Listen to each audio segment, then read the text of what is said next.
تعریف کا تذکرہ کرتے ہوئے لکھتے ہیں، اردو اصطلاح تحقیق کے معنی سچ یا حقیقت کی دریافت ہے۔ انگریزی میں یہ اصطلاح ریسرچ کے معنی ہے کھوج، سرچ، اور دوبارہ کھوج، ریسرچ۔ اس طرح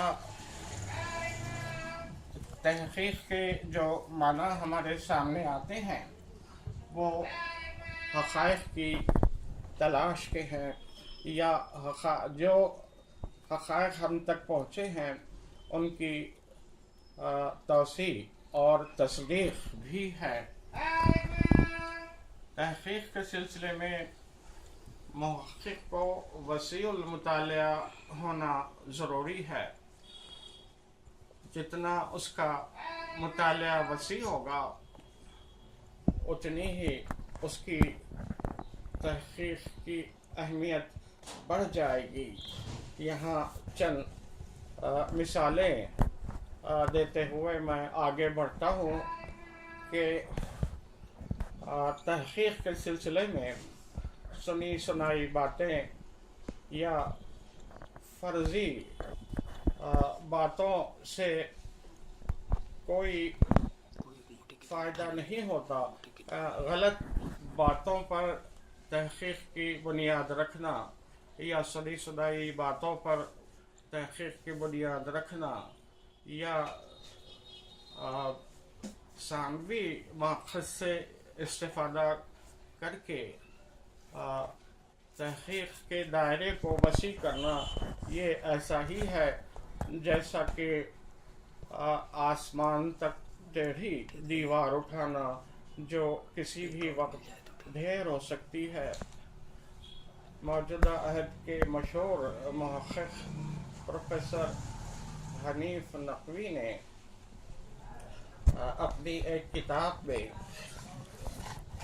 موجودہ یونیورسٹیوں میں تحقیق کے معیار کا تذکرہ کرتے ہوئے ایک جگہ لکھا ہے کہ ریسرچ اسکالرس کے لیے یہ عبرتناک واقعہ ہے۔ اس کو اگر پیش نظر رکھیں تو تحقیق کا معیار بلند ہو سکتا ہے، اونچا ہو سکتا ہے۔ ان کا اشارہ ایک اردو کے مشہور محقق کی طرف تھا جنہوں نے 1929 عیسوی میں اردو کی پہلی ادبی تاریخ، قدیم اردو سے متعلق پہلی ادبی تاریخ اردو شہپارے کے نام سے لکھی۔ اس میں میری مداد ڈاکٹر زور کی طرف یہ اشارہ ہے، اور انہوں نے نصرتی کے ایک قصیدے کا تذکرہ کرتے ہوئے لکھا تھا کہ بارش کے موسم میں ان کے گھر میں پانی بھر جاتا تھا۔ جس طرح میر نے اپنے مکان کے بارے میں لکھا ہے کہ بارش اگر آدھا گھنٹہ ہو تو ان کا چھت 2 گھنٹے برستا رہتا ہے، اسی طرح میر کا مکان، وہ نصرتی کا مکان بھی نشیب میں واقع ہوا تھا، اور وہ بادشاہ وقت سے یہ کہنا چاہتا تھا کہ مجھے کوئی ایسا مکان ملنا چاہیے یا کسی ایسے مکان میں ایسا مکان میرے لیے مختص کیا جانا چاہیے جس میں میں آرام سے اپنی زندگی گزار سکوں اور اپنی اچھی سے اچھی تخلیقات بادشاہ کے حضور پیش کر سکوں۔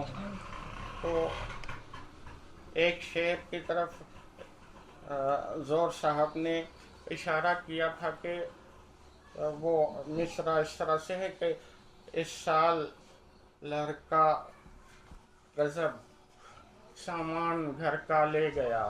تو یہاں پر لہر ہے وہ لفظ جس کو زور صاحب نے لہر پڑا، اور اس اگلے حرف کا سے ملا کر یہ سمجھا کہ اس سال تو لڑکا غضب سامان گھر کا لے گیا۔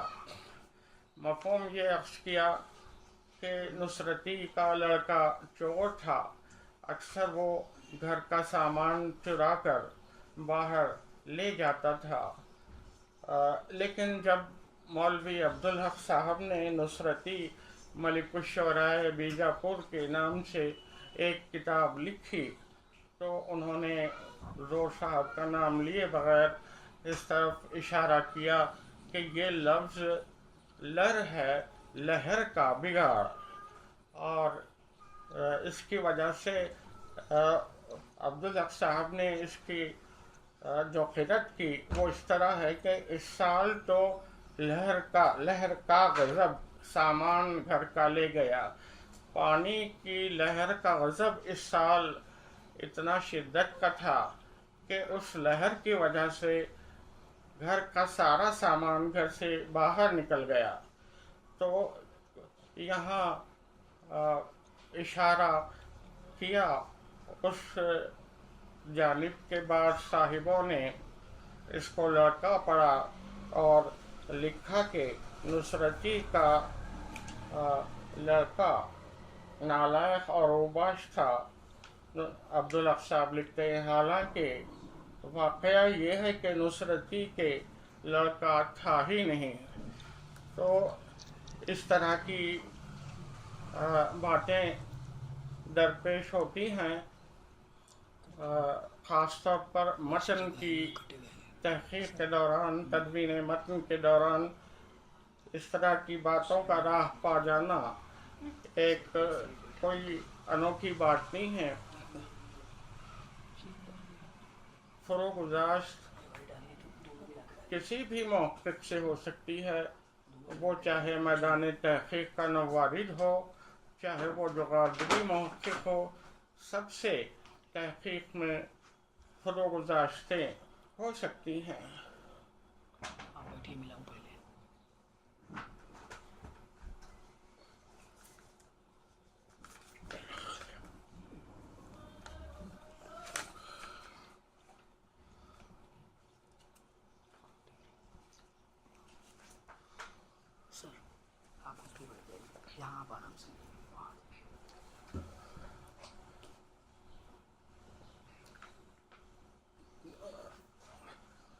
تحقیق و تدوین کے سلسلے میں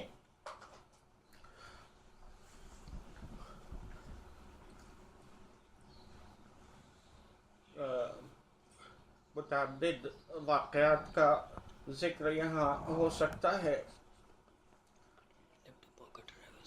غواصی پر جب میں نے 1974 میں تحقیقی مقالہ لکھا تھا تو اس وقت تمام محققین نے غواصی کے مرشد کا نام سید شاہ ابو الحسن حیدر ثانی بتایا تھا، اور جب میں نے حیدر ثانی کے بارے میں معلومات حاصل کی تو مجھے پتہ چلا کہ حیدر ثانی چشتیہ سلسلے کے بزرگ تھے اور ان کا زمانہ غواصی کے زمانے سے میل نہیں کھاتا تھا۔ مجھے بارہا میرے ذہن میں یہ بات آتی تھی کہ یہ بزرگ کس طرح غواصی کے مرشد ہو سکتے ہیں۔ جب غواصی کے کلام کا مطالعہ کیا تو اس میں ایک اندرونی شہادت ایسے ملی جس سے پتہ چلا کہ غواصی چشتیہ سلسلے سے متعلق نہیں تھا بلکہ قادریہ سلسلے سے اس کا تعلق تھا۔ چنانچہ ایک شعر ایسا ملا کہ ہر سند قادری ہوں غواصی، یا بھلا یا برا جو کچھ ہوں میں بھلا ہوں یا برا لیکن قادری سلسلے سے متعلق ہوں۔ پھر اس کے بعد اپنے مرشد کا ذکر اس نے حیدر اے پیر دستگیر جو حیدر ہے تیرا نام، اپنے مرشد کا نام غواثی حیدر بتاتا ہے، جبکہ حیدر ثانی لقب تھا شاہ ابو الحسن کا۔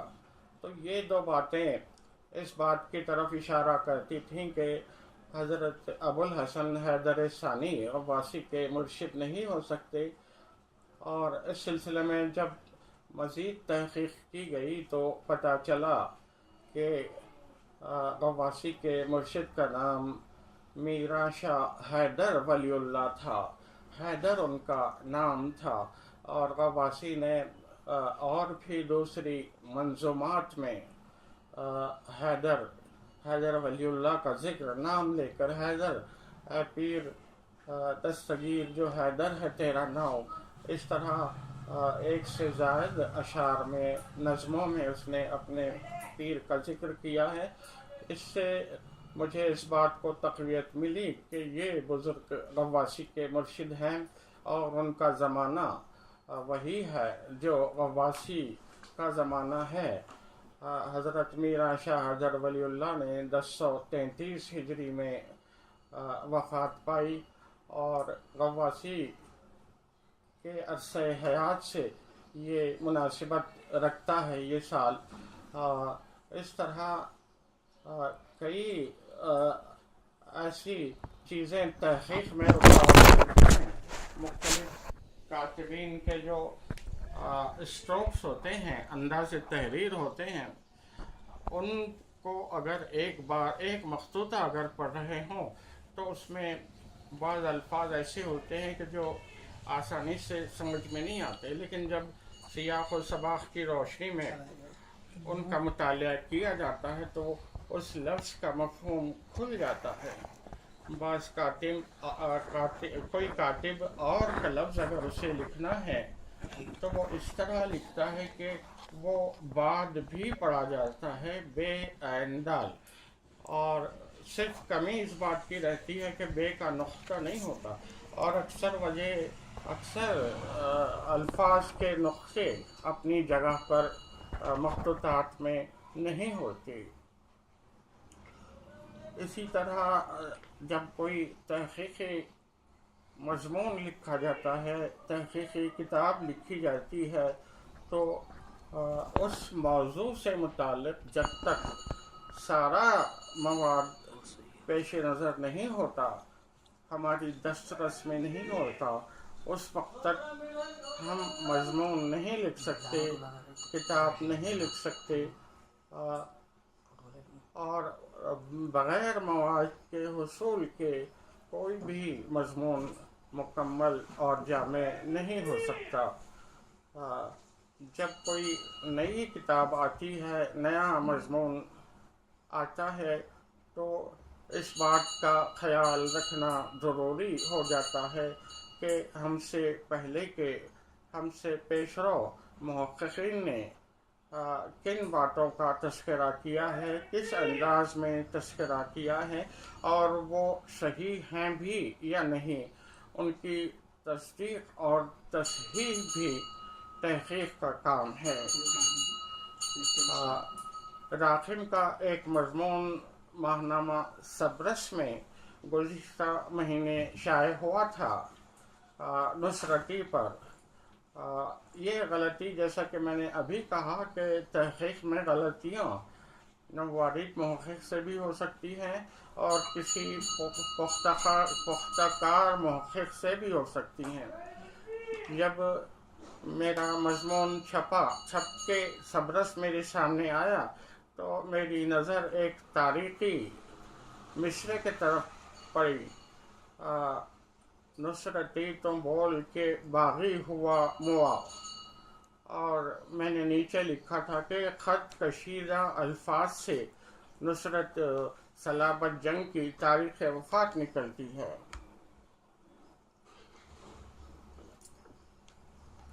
اور جب میں نے مضمون کو بغور دیکھا تو خط کشیدہ الفاظ پورے مصرے کے پورا مصرع ہی خط کشیدہ تھا۔ مجھے بہت افسوس ہوا کہ یہ کمپوزنگ کی چھوٹی سی غلطی کی وجہ سے کوئی بھی اعتراض کر سکتا ہے کہ خط کشیدہ الفاظ سے نصرتی کی سلابت جنگ کی تاریخ وفات نہیں ملتی. صرف 3 الفاظ سے تاریخ نکلتی ہے: باغی، ہوا، موا. ان 3 الفاظ کے اعداد اگر جمع کیے جائے ابجد کے حساب سے تو سلابت جنگ کی تاریخ وفات نکلتی ہے. میں نے فوراً ایک خط لکھا سبرش کے ایڈیٹر کو کہ وہ جو خط کشیدہ الفاظ میں بتانا چاہتا تھا وہ یہ 3 الفاظ ہیں، جبکہ پورا مصرع خط کشیدہ ہو گیا ہے جس سے صحیح تاریخ برآمد نہیں ہوتی. چنانچہ دوسرے مہینے کے سبرس میں ایک صاحب نے اعتراض کیا اور میں نے بھی ایک خط لکھا. میرا خط تھا اور ایک خط تھا کہ یہ تاریخ غلط برآمد ہو رہی ہے، بہت احتیاط کی ضرورت ہوتی ہے تاریخ نکالنے کے سلسلے میں. اور ایک اور اعتراض انہوں نے یہ کر دیا کہ نصرتی شہید ہے. نصرتی جس سال شہید ہوا تھا، جس سال اسے تلوار کے ضرب سے قتل کر دیا گیا تھا، وہ سال کا سن نصرتی کے کسی شاگرد نے، کسی دوست نے، ایک ایسے شاعر نے اس کی تاریخ وفات ایک خطے کے ذریعے نکالی تھی اور یہ کہا تھا کہ ضرب شمشیر سو یہ دنیا چھوڑ، جا کے جنت کے گھر میں خوش ہو رہے.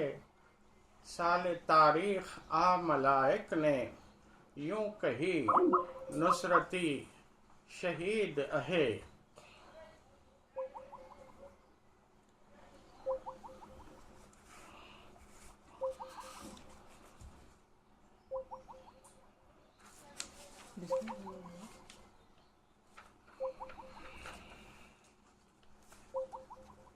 ہلو،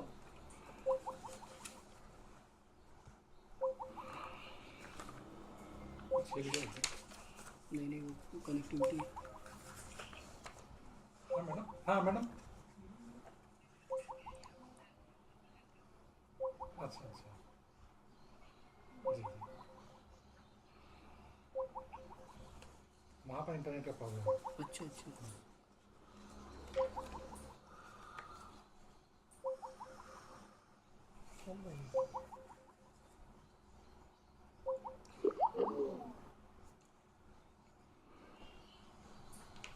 وہاں پر ہے پرابلم، اپنے پاس نہیں.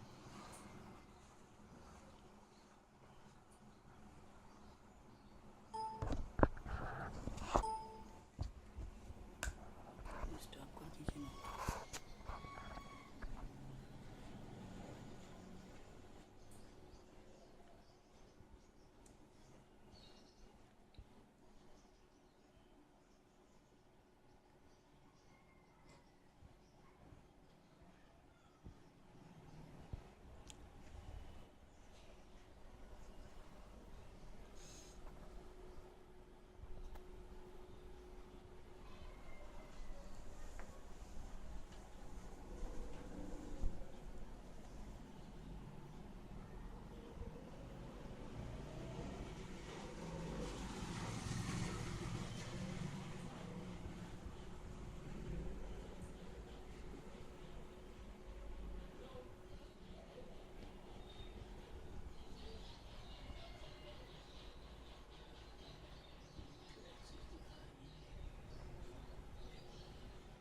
میڈیا سینٹر میں اس کا پرابلم نہ ہو.